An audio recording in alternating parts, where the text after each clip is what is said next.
Welcome to episode 97 of the Forward from 50 podcast, where we interview people over 50 who are pursuing new direction for their lives. It's an opportunity for men and women to tell their stories, their way, and in their own words. I'm Greg Gerber, the founder of Forward from 50, and your host for today's show. Today I have the privilege of speaking with Andrew Matthews. He's an internationally recognized speaker, illustrator, and best-selling author of a number of books, including Being Happy, Follow Your Heart, Bouncing Back, and others which have helped millions of people to find joy and purpose.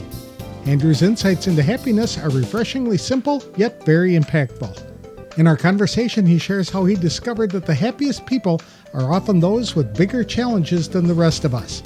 That realization set him on a lifelong quest to understand happiness. He also explains why gratitude, self-acceptance, and connection are essential ingredients for a fulfilling life. If you're struggling to find passion or purpose in your next chapter, Andrew offers some fantastic advice.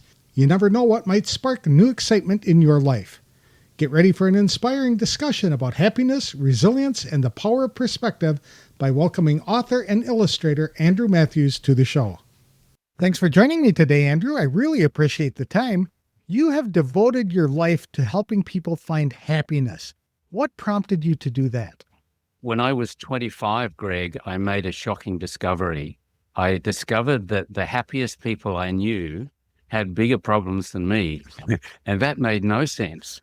Because up until then, I thought that when my life got easier, I would be happier. And then suddenly I realized that these people around me who had come through cancer, or they'd gone broke and bounced back, or maybe they'd even lost loved ones way too soon. I found that these people often had more joy and more meaning and more direction in their life than I had.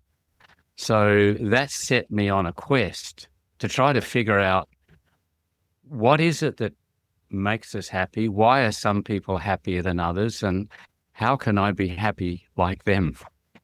And I read about 200 books on attitude and the subconscious, and books that were for salespeople and books that were for psychology students, and some of them were fairly boring.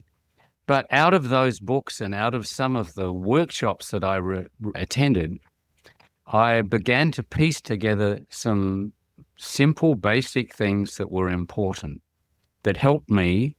And then I thought, if it had taken me 25 years to figure out some keys to happiness, maybe I need to write a book that I wished I'd had. And so I wrote a book called Being Happy, that was back now in 1988. And my thought, Greg, is that if you're not happy, then what else is there? We've all seen Hollywood movie stars who've got all the money and all the fame, and they commit suicide. So it's not about money, it's not about fame, it's about, can you be happy with yourself? Can you wake up tomorrow morning and say, I'm glad I'm who I am, and I've got some things that I'm doing that matter. I'm making the world a better place. What does it mean if you can't be happy? 12 books later, I'm still sharing ideas about being happy. You've been a writer for a long time. Was that what you did before you retired? I have. I was an artist before I was a writer, and I illustrate my books, Greg. So when I began to write Being Happy, I knew that I could illustrate it. I just wasn't sure that I could write it. But it turned out that it hit a chord. And my books are now in, I guess, 48 languages. And the joy for me is that I get emails and letters every day from people in Mongolia or Iran or Sweden or Mexico or Arizona that say, we enjoyed your books. That's neat. Being Happy was the first book that you wrote. It was. And then I followed that up with a book called Follow Your Heart, which is really about enjoying career, how we find meaning in our work. There was a big demand for a book for teenagers, looking at some of the concepts that I spoke about in Being Happy. So I did a book called Being a Happy Teen, did a book during the financial crisis called Being Happy in Hard Times, Happiness in Hard Times. And My latest book is Bouncing Back. I think the world is trying to bounce back, and we're all trying to bounce back from something, whether it's eating too much or spending too much, or maybe for a lot of our listeners, bouncing back from a retirement that we thought was going to be more fulfilling than it turned out to be. So I've got some thoughts about how we can enjoy. I'm 67, so I'm probably around the age of a lot of our listeners and maybe older than some. And I think, firstly, it's important to understand that happiness is very much a decision we make. If we make that decision, you've seen 2-year-olds that maybe they're playing on the furniture at home and they fall on their head. We say, what is the first thing they do? They look around to see who's watching. And based on the audience, they decide, am I going to laugh or cry? And we think that's really cute. But what we may not do is make the connection. That is what we do our whole life. Something goes wrong, and there's a gap when we're deciding, how am I going to respond to this? Someone's been rude to me in the supermarket. Someone cut me off on the freeway. My car broke down. I found myself without a job and without a lot of meaning in my life. It's the same as that toddler on the lounge suite that fell on his head. We make that decision. How am I going to deal with this? Will I laugh or cry? So firstly, happiness becomes a decision. Secondly, we recognize that gratitude is a big part of happiness. Happy people focus on what they have, and unhappy people focus on what's missing. And a lot of the happiest people wake up every morning and say, what's one reason that I'm happy that I woke up today? It can be that simple. I remember reading about Viktor Frankl and his experience in the Nazi concentration camps, and how that was probably the most dismal place on earth you could be, yet he somehow managed to maintain a positive attitude and actually experienced joy during all of that, which he used to motivate other people around him. Yes, what a pivotal book, and what a stunning example of the fact that we choose. It's not what happens to us so much as how we respond to what happens to us. Mm-hmm. And then I think a part of the equation, so we've talked about 3 things that are important about happiness: making that decision, that focusing on what we have. And I think this is also important, especially for guys. We've got to forgive ourselves for not being perfect. People say, do you need to love yourself? You need to at least like yourself, because we create the life that we feel we deserve. And if I don't like myself, I will spend a life in relationships where people don't treat me well. I will let opportunities pass me by because I think I'm not really meant to be happy anyway. You've got to like yourself. You've got to forgive yourself for not being perfect and say, hey, I've lived my life the best way I know how. And if I have better information, I'll apply that. But nobody sets out to screw up their life, ourselves included. So we've got to be kind to ourselves. That's a very good point. You had mentioned happiness is involved with relationships. And I had interviewed somebody just the other day who said the exact same thing, that most happy and content seasoned citizens were those who had more relationships with other people. Would you agree with that? Absolutely. It's about connection. We need to feel that we're making some kind of a contribution, and we make contribution through relationships. And for those of us that may have just retired or be considering stepping back or retiring, here's something that's maybe a little brutal, but we've got to recognize it, that people stay in touch with us because we're fun or we're useful or we know people that they know.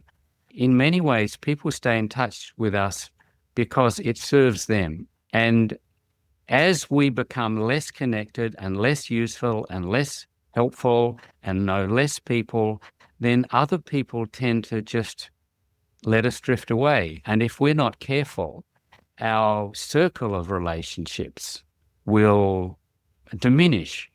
because that's just how life is. And so if we're, for example, saying, I'm going to retire, then it doesn't mean that we then need to take up another full-time job, but we need to figure out a way that we're going to stay engaged and contributing. Mm-hmm. And as such, then we continue to have that circle of friends and those relationships that continue to keep us happy. Because the truth is, the brutal truth is, that people will let us just drift away when we're of no longer much use to them. That's exactly right. And when you talk about being useful to other people, it doesn't take a lot. You can be useful to people by simply encouraging them, right? Wherever you go, there are people everywhere who need some sort of encouragement. Absolutely. And just by listening to them, because so few people have the patience to just listen and say, tell me your story. Sharing stories is pivotal. That's how we connect with other people, because we all have stories to share, and it's our stories that connect us, because we have a lot Yes. more in common than we do that separate us. I believe so. Super. Yes. When did you start illustrating? Were you a child? It was. My father was an artist, Oh. and he painted landscapes, and I always wanted to paint portraits for a living. And I studied at the Art Students League on West 57th Street in Manhattan, and I came back to Australia, and I was making my living as an artist. And I think it was actually the fact that I was working in a studio and not connected to enough people, that in my mid-20s, I began to realize that there wasn't enough excitement and action and connection in my life. And I was also doing a certain amount of cartooning at that time. As a teenager, I was doing some cartooning for Playboy and other magazines that helped to pay the bills. So I always felt that images and cartoons help to convey a message and help us to remember a message. So when I came to write self-help books, I looked around me. I didn't see any self-help books with cartoons, and I thought that's what we need. Because here's the thing, Greg, people enjoy and people read magazines more than they read books, because magazines are friendly and they're visual. That's right. And so I thought that if I want to write books and reach a lot of people, I need to make them more visual, and hence there's cartoons throughout all of my 12 books. Not only do you make them more visual, you make them more fun. It's just fun to scan through these books and look at the cartoons that you put in as well. And it also invites people to actually start reading at any point, because if there's headings and cartoons, then you can just see something that grabs your fancy. And many people tell me, I don't even start your books at the beginning. I just pick bits out. One guy told me, I always start your books at the back. Reading in the back. That's funny. Did you have to learn how to do this when you first started writing books, or is it just something that came naturally?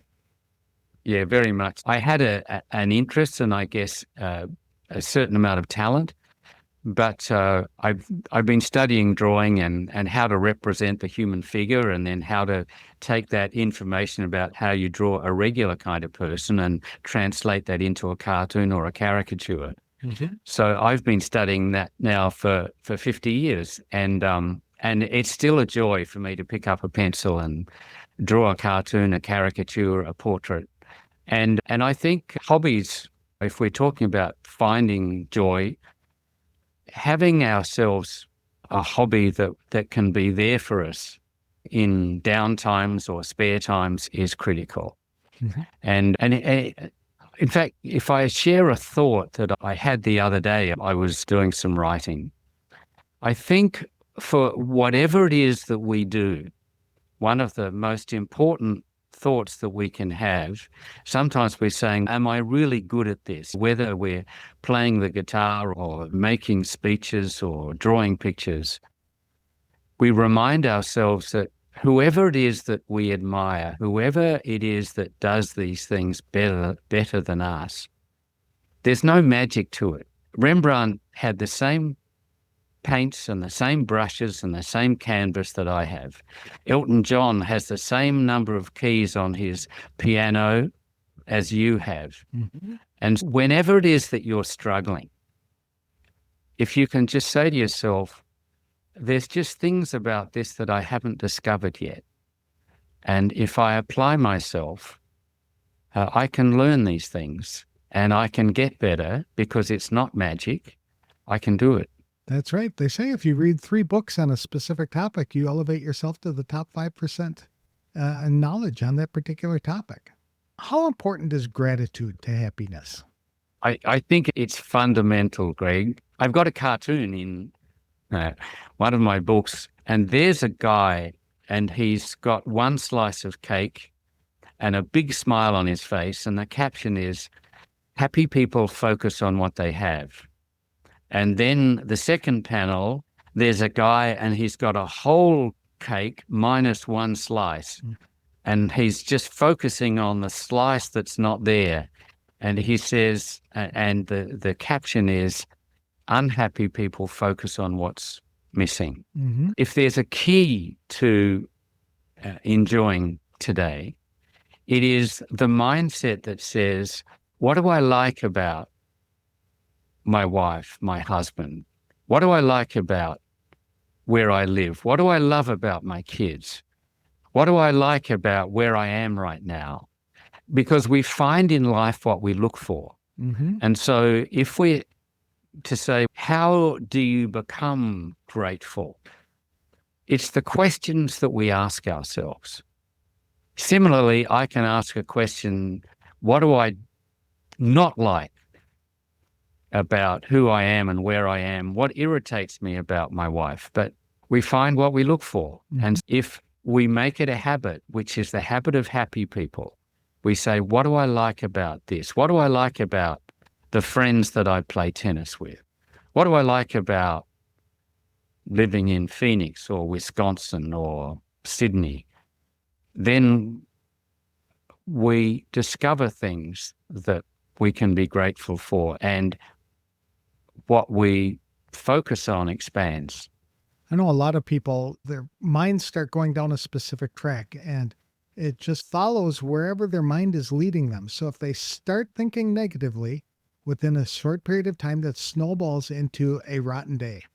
But if they go in the other direction, it snowballs into a positive day. Are there any tips that you would recommend to people to stop negative thinking in its tracks and start moving into a different direction so they can be happy?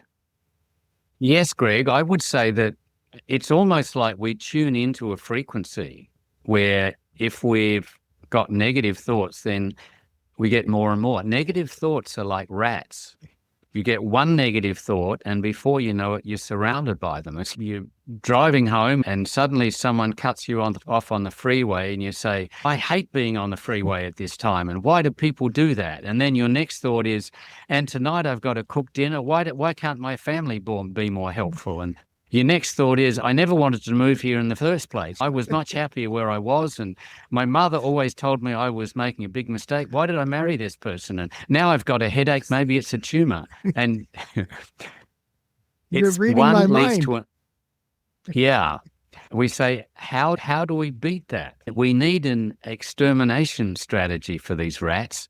The way that we beat it, if we're stuck in traffic on the freeway, the question is, what is one good thing about being stuck on the freeway? I can listen to podcasts. I can listen to my favorite music. I can plan my weekend. Even you break your leg, you say, "It can't be good having broken my leg. I don't have to do the vacuuming. No, I can watch all the football I like." We can find things.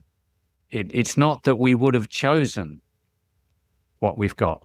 And so that leads us into one of the first ideas that I talk about in bouncing back. And that is that acceptance is critical.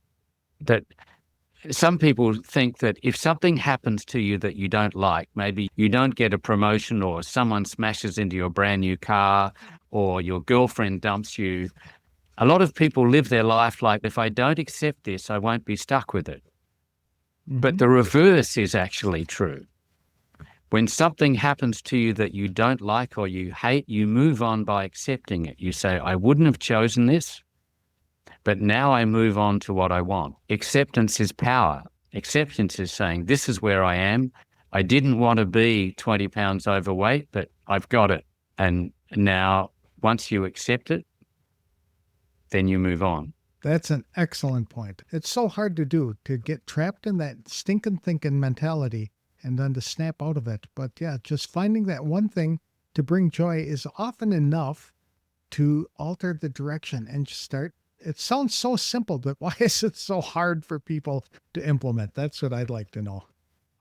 What I think is, Greg, that if we observe happy people, they are people who they have that habit.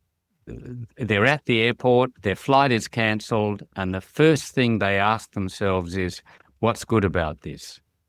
I can find a book. I can meet somebody. This might be the thing that I least wanted, least expected, that actually makes a huge difference to my next year. This book that I'm going to find, this person that I'm going to meet. It really is that idea that, and here's the thing, most disasters are not total disasters. For example, you may be dating somebody and you think you found your life partner and they dump you. And you meet them 10 years later and you think, wow, I dodged a bullet. So often what we think we absolutely had to have, we can all think back to maybe a job we didn't get or a promotion we didn't get. We thought, this is unfair, this is the end of the world. And as life turns out, we think, how fortunate am I that what I really wanted didn't happen? Mm-hmm. There's a cartoon that I've got in Bouncing Back, and there's a guy climbing a mountain and he's exhausted, he's sweating, even his dog is sweating. And the caption is, what you thought was breaking you is probably making you. Mm. And I believe that to be true, that things that we think are absolute disasters often turn out to be the things that teach us the most important lessons that make us more useful and more capable and more successful. Mm-hmm. And we might take from that extraordinary people aren't born. We become extraordinary by facing challenges we didn't choose. I know that jobs are a source of aggravation. Even in their 60s, they're still working. Now, the Social Security retirement age in America now is 67 and a half. What can people do to improve their attitude about a job that they don't like? Is it following the same thing? Find something they like about it? Yeah, one of the first thoughts we can have is, let's say you're in a job that you don't like. You say, what if I showed up at work today and the boss said, go home. We don't need you anymore. That's it. Mm-hmm. And suddenly you think, wow, all these colleagues that I've got that I see every day and we chat at lunchtime and we go bowling, I'm no longer connected to this. And I've got no paycheck at the end of the week. And these projects that I was hoping that I could make a difference with, suddenly you say to yourself, maybe this job is not so bad. Mm-hmm.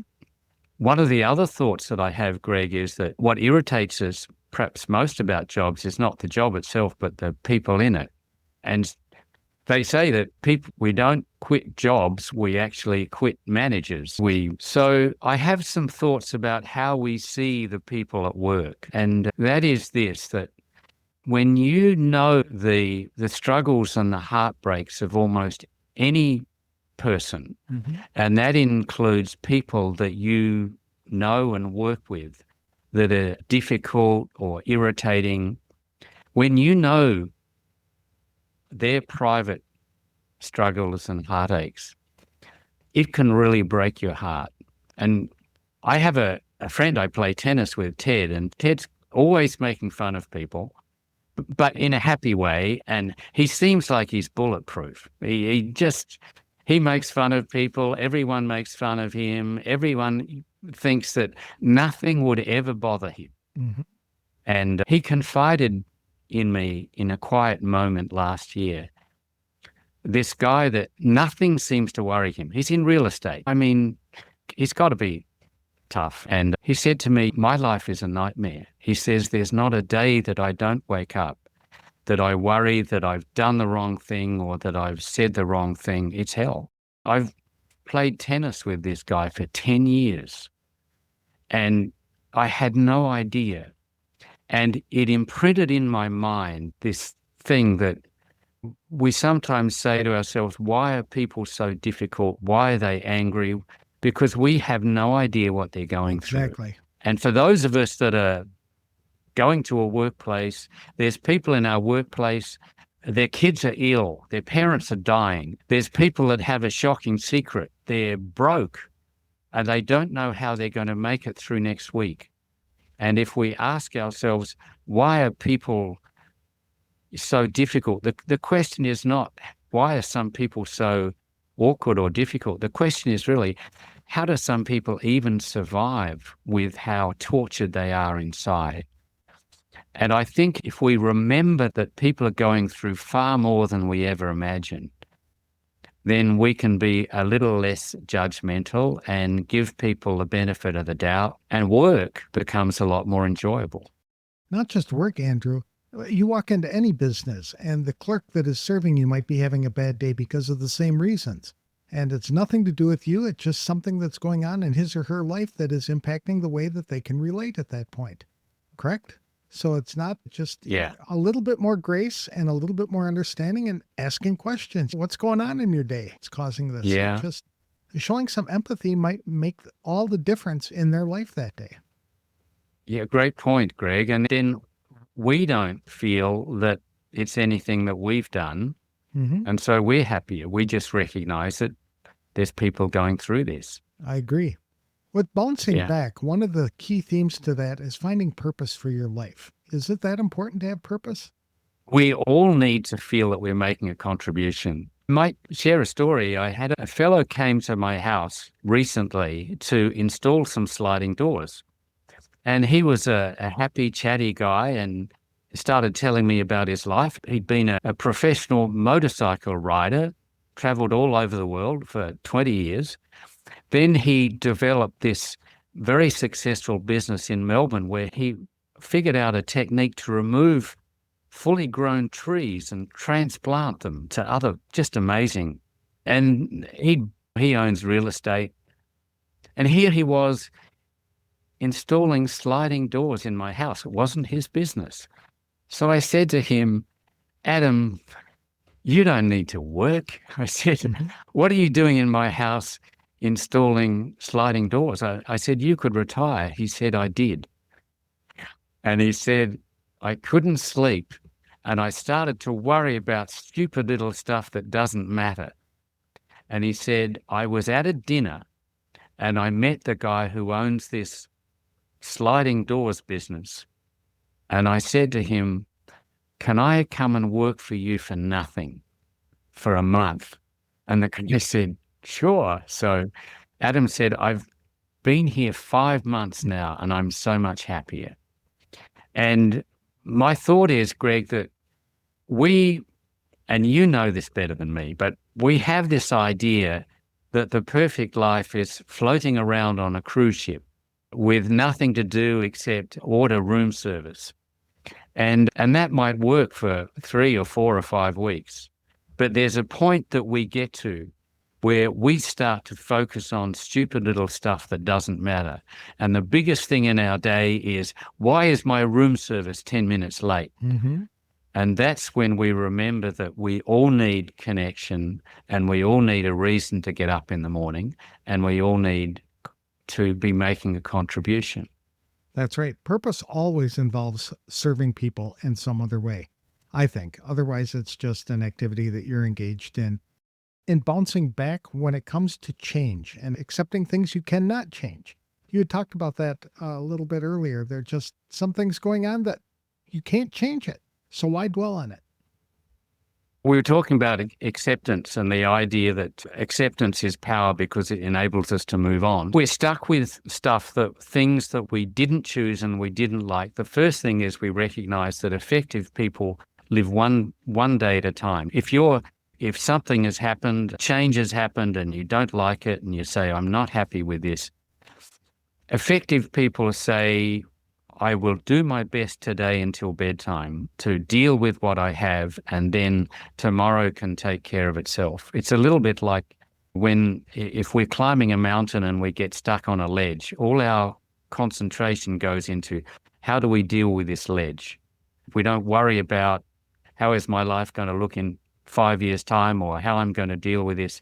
I share this story. If you were going to gather together everything that you might need to eat in the next 5 years and everything that you might need to wear in the next 5 years, you gathered it all into a big sack and you put it on your back and you carried it around.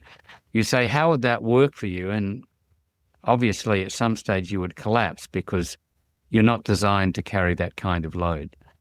Similarly, if you were to get a list of all the things that you need to do in the next 5 years and everything that could go wrong in the next 5 years and carry that list all around in your head, similarly, it wouldn't turn out well. And you might also collapse because you're not designed to carry that kind of load. But you can manage. You're perfectly designed to manage 24 hours at a time. So we remind ourselves what effective people do, which is they say, I will bite off what I can manage today and I will let tomorrow take care of itself. A lot of seasoned citizens are struggling with change. It is happening so quickly that it's hard for us to keep up. And looking at artificial intelligence as an example, even in your career, computers are taking over drawings and illustrations and things like that. Are you concerned about that kind of change?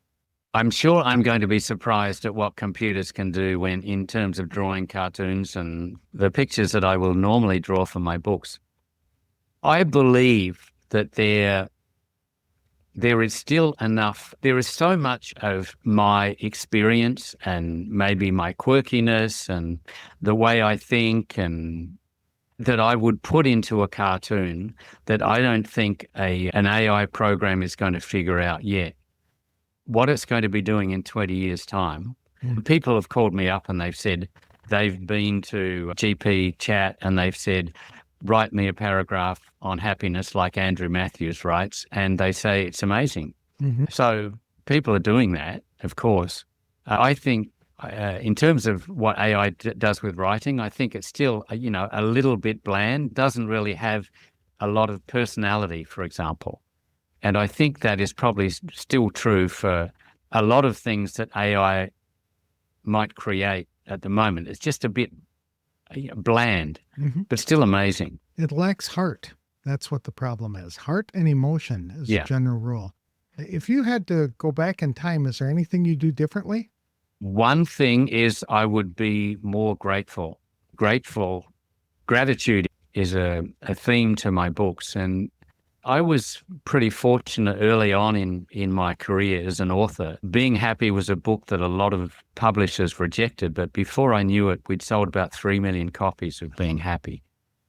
But I do a lot of corporate seminars, and I was mixing with people like Robert Kiyosaki, who'd sold 140 million books, and I was at seminars with Wayne Dyer, who'd sold 100 million books, and a friend of mine that I used to stay with was Zig Ziglar, and I don't know how many books he'd sold.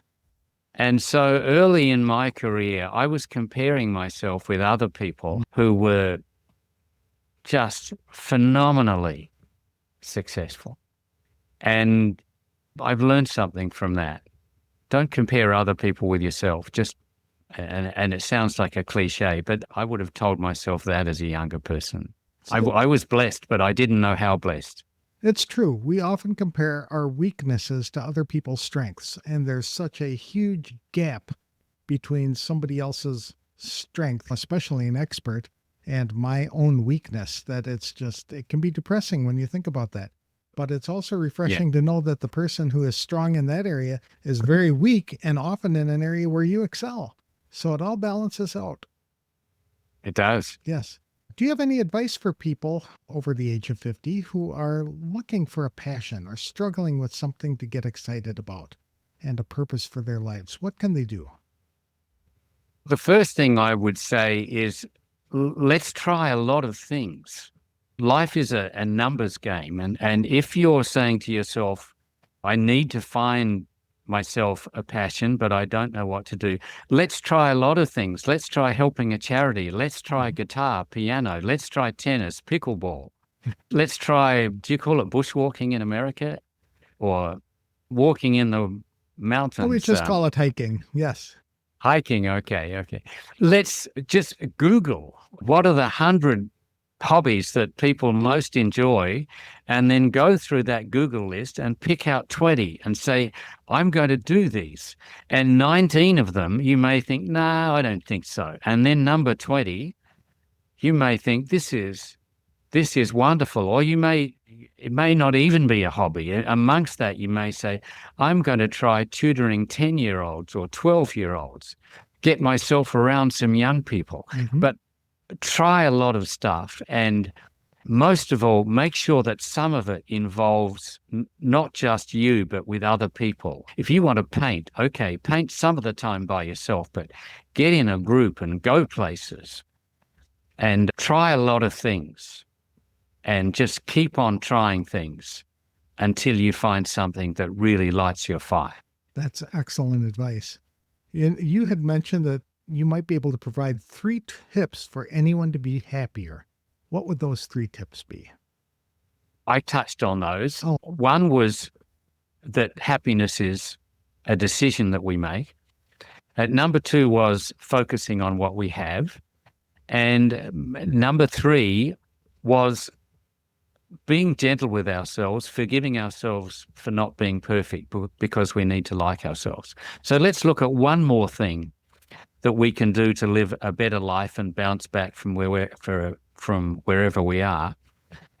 And that is having a vision of how we want our life to be, because we have to first imagine it to get it. You want more money in the bank? It first happens in your mind. You first see it before it happens. You want more confidence speaking in front of a group? You first need to imagine it before you get it. You want to be in a joyful relationship? You first have to imagine that, yes, this can be me. I can be in this before it unfolds. You want to be in a hobby or a job or any activity that you love, you first have to see, this can be me enjoying this part of my life. So it comes from our imagination. We have to imagine that better life. And so that is so very important. Does faith play a role in that? It sure does for me. I think possibly say I'm a part from whatever our spiritual beliefs are.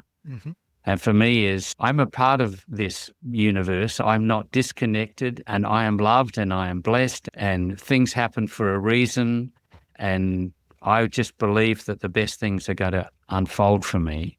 I think for me, that's always been something, especially when things aren't working out as well as you hope. So maybe I don't have the best idea of how things ought to turn out. Good point. How can people connect with you if they'd like to learn more about you or touch base with you, hire you as an illustrator, or whatever it might be? Sure. So I have a website, andrewmatthews.com. Andrew Matthews has 2 T's and it's all one word, andrewmatthews.com. I have a newsletter, which is very brief. It's like 100 words plus a cartoon. And I send that out every 2 weeks.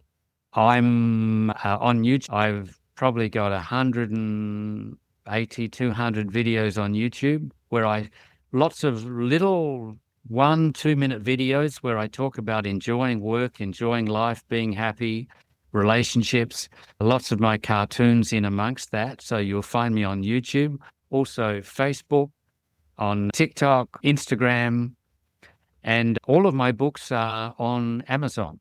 Okay. If you Google Andrew Matthews or Being Happy or Bouncing Back or Follow Your Heart, you'll find me on Amazon. Books are in hard copy and in ebook.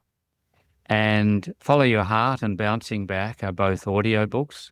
If you like your audiobooks read with an Australian flavor, that's me. Very good. Thank you so much for sharing your advice and your story with me. It's fascinating. And I do think that all we have to do we all need to pay more close attention to what we're thinking and thinking about in order to have happiness. Thank you, Greg. My pleasure. What an uplifting conversation with Andrew Matthews. His wisdom on happiness, purpose, and resilience is something we can all take to heart. Throughout our discussion, he reminded us that happiness isn't about waiting for life to get easier. Rather, it's about choosing how we respond to life's ups and downs. As he put it, we have to train ourselves to focus on what we have rather than on what's missing. Andrew's books have touched millions of people worldwide, offering practical strategies to improve our outlook on life. Being Happy, his first bestseller, explores the mindset shifts that lead to greater joy. Follow Your Heart dives into finding meaning in their careers and everyday work. Being a Happy Teen was written to help young people navigate life with confidence. And his latest book, Bouncing Back, is a timely guide to overcoming setbacks, which is something we all face at different points in life. Andrew's signature blend of humor, storytelling, and illustration make these books both insightful and engaging. One of my favorite takeaways from this conversation was Andrew's advice to explore new passions by making a game of it. If you're not sure what excites you anymore, Google a list of 100 hobbies, circle 20 that stand out, and start trying them. You never know what will light your fire until you put yourself out there. If you'd like to connect with Andrew, visit his website at www.andrewmatthews.com. There you can find his books, sign up for his brief and inspiring newsletter, or check out his videos on YouTube.